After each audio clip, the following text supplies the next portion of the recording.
որոշ քաղաքական ուժերին, որոնց թվում է թե իրենք միայնակ կարող են հաղթել, ոչ ոք միայնակ չի կարողանալու հաղթել։ Սա միանշանակ է արդեն։ Երկրորդը մարդիկ, որ իսկապես ուզում են տեսնել միասնական ուժերի համախմբում, դա նույնպես հստակ է եւ դա նույնպես երկընտրանքի առաջ է կանգնացնում շատ շատերի։ Եվ կարևորը նա է, որ այդ գաղափարը միասին շարժվելու, միասին որոշելու, դա իսկապես այսօր հասարակության պահանջն է։ Եվ այստեղ է, որ պետք է ասել, որ քաղաքական ուժերի հիմա այս պահին փորձերը այսիչից հրաժարվել այն ինչի մոտ գնալ կամ այս ուղղությունը փոխել, սխալ է, եթե իրենք չեն ներկայացնում համապարփակ մի ծրագիր, որը այս պահին ժողովուրդը հասկանա, որ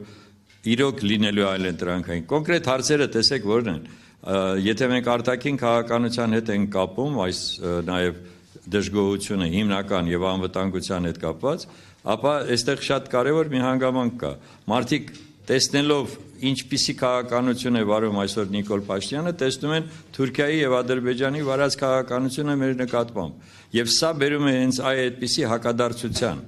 Եվ մենք իրականում պետք է մարդկանց ասենք, նրանք արդեն էլ չեն դնում այս խաղաղություն պատերազմ հարցադրումը։ Եթե նրանք դժգոհ են այսօրվա քաղաքականությունից, դա արդեն միանշանակ է, որ սա պատերազմ է, այլ ոչ թե իրական խաղաղություն։ Այնպես որ